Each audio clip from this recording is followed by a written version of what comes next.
আর কিছু বলতে চাই না, শুধু এটাই বলছি যে আমরা দোয়া করি। বিশ্ব ঐতিহ্য দিবস উপলক্ষে চট্টগ্রাম শহরের প্রাচীন ও ঐতিহ্যবাহী স্থাপনাগুলোর বর্তমান অবস্থা ও ভবিষ্যৎ করণীয় লইনে একখান গোলটেবিল আলোচনা সভা অনুষ্ঠিত হয়। মঙ্গলবার সন্ধ্যা 6টায় নগরীর ওয়াসার মোড়স্থ মুনতাসির সেন্টারত অবস্থিত চট্টগ্রাম এওটিএস অ্যালামনাই সোসাইটি সেমিনার হলত এই আলোচনা সভার আয়োজন করা হয়। বাংলাদেশ স্থপতি ইনস্টিটিউটের 12তম কমিটি চট্টগ্রাম চ্যাপ্টার এই সভার আয়োজক হিসেবে দায়িত্ব পালন করে।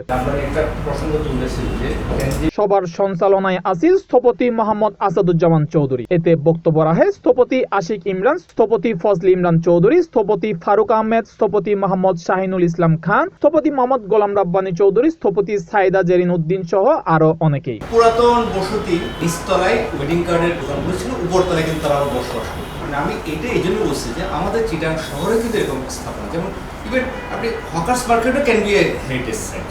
সবগুলো নোটের একটা বড় নোট হচ্ছে সচেতনতা তৈরি আসলে খুব গুরুত্বপূর্ণ একটা বিষয় হয়ে দাঁড়িয়েছে। আমরা আমাদের স্থপতি বা প্রকৌশলী, প্ল্যানার্স বা সাধারণ মানুষ, যে কোনো পেশাজীবী সকলের মধ্যেই আসলে সচেতনতা তৈরিটা খুব ইম্পর্টেন্ট এই মুহূর্তে।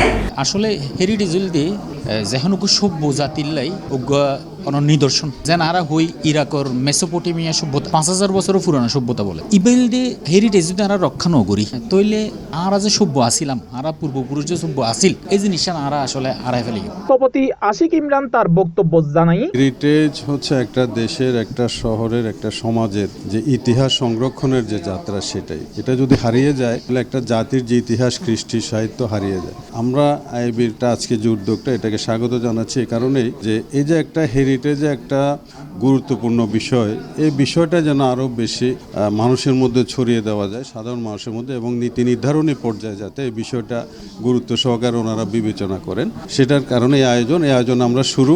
আশা করছি আমরা আরও অনেককে সম্পৃক্ত করে আরও বেশি এলাকায় এই কাজগুলো করব, যাতে করে আমরা আমাদের ইতিহাস, ঐতিহ্য, কৃষ্টিকে সংরক্ষণ করতে পারি। স্থপতি ফজলি ইমরান চৌধুরী সরকারের দৃষ্টি আকর্ষণ করিয়ে জানাই, আসলে আজকের অনুষ্ঠানটা আমাদের সবেমাত্র শুরু, এটা একটা আরম্ভ।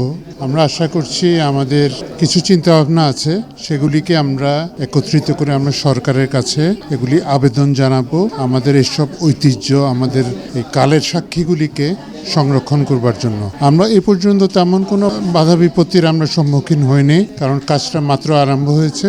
চলমান পর্যায়ে আমরা তখন বুঝতে পারবো যে আমরা কতটুকু আগাতে পারবো, কতটুকু সফল হব। আমরা আশা করছি সরকারের কাছ থেকে আমরা সর্বাত্মক সহযোগিতা পাবো। সবার সঞ্চালক স্থপতি মোহাম্মদ আসাদুজ্জামান চৌধুরী চট্টগ্রামের ঐতিহ্যবাহী স্থাপনা এগুলো বর্তমান ও ভবিষ্যৎ ভাবনা এবং এই বিষয়ে প্রয়োজনীয় পদক্ষেপ সম্পর্কে আলোকপাত গড়িয়ে এনে অনুষ্ঠানের সমাপ্তি ঘোষণা করে। C+ TV Chittagong.